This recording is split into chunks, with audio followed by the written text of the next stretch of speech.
Bonjour, bonjour, chers fidèles abonnés de Nalliance TV. Voilà, donc nous sommes aujourd'hui les 16 juillet 2025. Donc nous vous apportons quelques analyses sur les derniers, je vais dire, derniers virages donc de cet entretien entre les rebelles M23 donc FSC puis le Rwanda qui a eu lieu à Doha. Donc je pense que tout est clarifié et tout est fini. Vous allez entendre comment donc euh, les Américains ont tapé la main sur la table pour dire non. Donc voilà, donc je pense que Dieu est au contrôle de tout. Et jusque-là, le Rwanda pensait jouer encore le même carte comme il a toujours fait avec euh, des rencontres en Angola, donc au Rwanda même, donc au niveau de Kenya, il pensait que ce qui s'est passé aux États-Unis le 27, donc gens étaient des blagues. Non, ici maintenant ce sont des choses sérieuses. Il faut maintenant respecter ses engagements. Voilà, je vous laisse suivre un peu cette analyse. Donc, je pense que c'est très très bien fait. Et nous voulons maintenant voir les actions sur le terrain. Voilà, assez de parler. Maintenant, nous voulons voir des actions sur le terrain parce que Trump ne blague pas. Ça, c'est ce qui est sûr. En fait, Trump ne blague pas.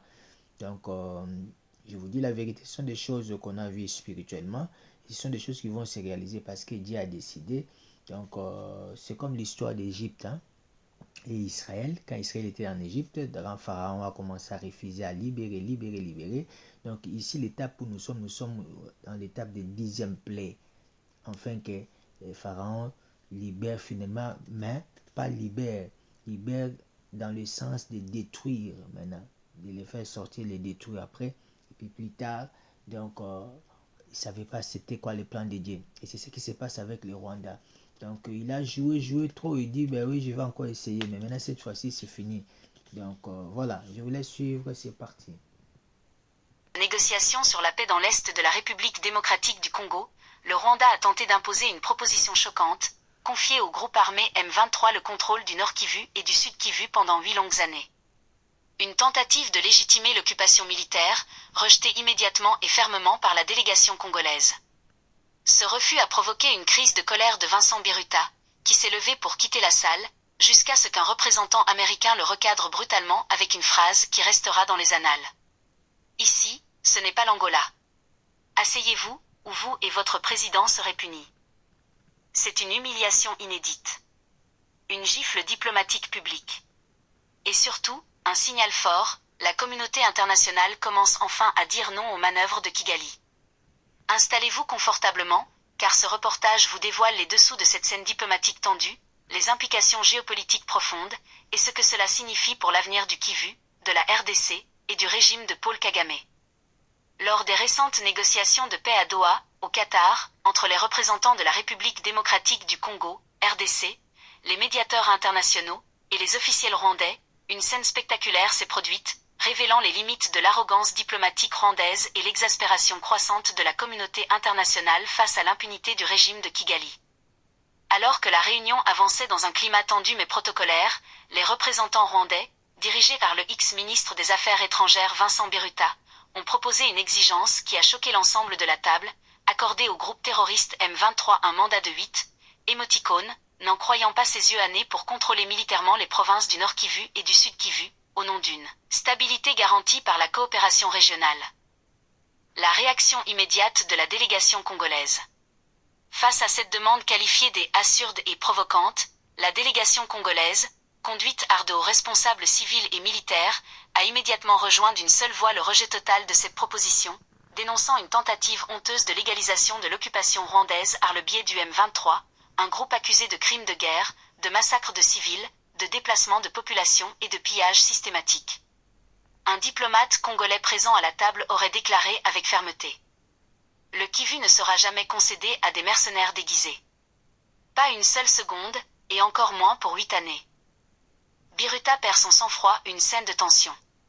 C'est à ce moment précis que Vincent Biruta, furieux face au rejet sans appel, se serait levé brutalement, prêt à quitter la salle, menaçant de suspendre la participation du Rwanda aux discussions. Un geste de défi visible, symbole du mépris habituel du régime de Kigali pour les processus multilatéraux qui ne lui sont pas favorables. Mais avant qu'il ne franchisse la porte, le représentant spécial des États-Unis, Massad Boulos, s'est interposé verbalement, dans un ton sec et direct. Monsieur Biruta, ici, ce n'est pas l'Angola. C'est Doha. Vous allez vous rasseoir, ou vous et votre président allez en subir les conséquences diplomatiques. L-salivydrate hyaluronique, enrichi en acide hyaluronique. La table et une leçon américaine. Sous la pression américaine et sans aucun soutien des autres partenaires présents dans la salle, Biruta, visiblement vexé, est retourné s'asseoir, contraint et humilié devant les autres délégations. Quelques instants plus tard, l'émissaire américain a poursuivi, en s'adressant à l'ensemble de la délégation rwandaise. Vous jouez avec la paix comme si c'était une blague? Croyez-vous que l'accord signé à Washington est un spectacle de marionnettes? Si vous êtes ici, c'est pour respecter les engagements pris, et non pour les contourner. Le mythe de l'intouchabilité de Kigali s'effrite. Cette scène marque un tournant symbolique dans la gestion diplomatique de la crise des Grands Lacs. Kagame et son équipe, longtemps protégés par certains réseaux étrangers, semblent de plus en plus isolés sur la scène internationale. Même les partenaires traditionnels comme les États-Unis, pourtant longtemps silencieux, commencent à hausser le ton et à exiger des comptes. La stratégie de déstabilisation de l'Est congolais, menée via le M23 et justifiée par un faux discours sécuritaire, ne passe plus. Les crimes de guerre, les fausses communes découvertes après le repli du M23, et les pressions sur les civils, sont désormais sur la table des négociateurs internationaux, et Kigali n'arrive plus à masquer les évidences. Ce qui s'est passé à Doha est bien plus qu'un incident diplomatique. C'est une humiliation publique, un signal clair que le temps de l'arrogance est terminé pour Kagame et Biruta. La communauté internationale, après des années de silence, commence à tenir le Rwanda responsable de ses actes en RDC. Les Congolais ne sont plus seuls, et le Kivu ne sera plus négocié derrière des portes closes. Abonnez-vous à VUGAB World Affaires TV pour des analyses géopolitiques sans sécurité des frontières. Le soutien au M23, malgré les dénégations officielles, est prouvé par des rapports indépendants des Nations Unies, des ONG internationales et même des anciens alliés de Kigali.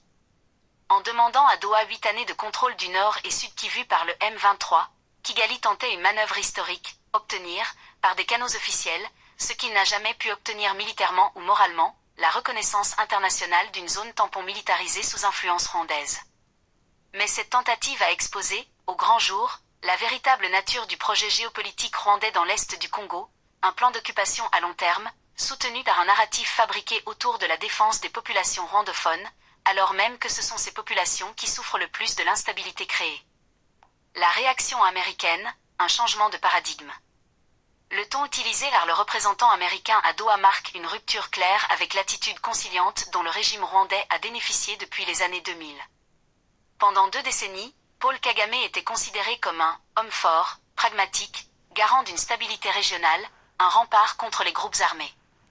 Mais à Doha, la rhétorique de fermeté américaine, ce n'est pas l'Angola ici, asseyez-vous ou vous serez punis, démontre que la patience des grandes puissances est à bout. Washington ne veut plus être associé aux manœuvres ambiguës de Kigali. La signature des accords de Washington, qui engageait tous les acteurs à désarmer les groupes rebelles et à restaurer l'autorité de l'État congolais, est désormais considérée comme une ligne rouge.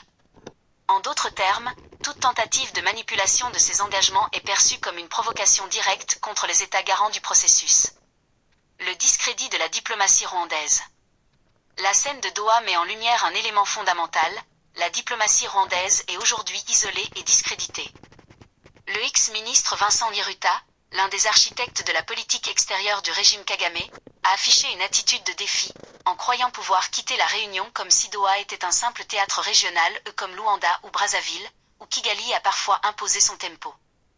Mais il s'est heurté à une institution diplomatique structurée, internationale et intransigeante. Son retour forcé à la table, sous les injonctions américaines, symbolise la perte d'influence et la chute du prestige diplomatique rwandais sur la scène mondiale. La RDC consolide ses alliances internationales. Le rejet clair et unanime de la proposition rwandaise par la délégation congolaise montre que Kinshasa a gagné en crédibilité diplomatique. Jadis victime de l'image d'un État faible ou corrompu, la RDC affirme désormais une position cohérente, ferme et juridiquement défendable. Les fosses communes découvertes après le repli des M23 dans certaines zones occupées, les témoignages de survivants, les preuves vidéo et les alertes humanitaires pèsent lourd dans la balance diplomatique. Désormais, la RDC est écoutée, et ses accusations sont prises au sérieux. Vers un basculement diplomatique régional ? L'incident de Doha pourrait avoir des conséquences durables. Angola, longtemps perçu comme un soutien de Kigali dans les négociations, pourrait revoir sa position pour ne pas être accusé de complicité. Les pays de l'EAC, Communauté d'Afrique de l'Est, notamment le Burundi, la Tanzanie et l'Ouganda, prennent de plus en plus leur distance vis-à-vis des actions du M23. Les BRICS et les puissances émergentes pourraient aussi se réaligner, voyant que l'Occident commence à exiger des comptes. La fin de l'impunité ? Pendant des années, Paul Kagame s'est érigé en intouchable.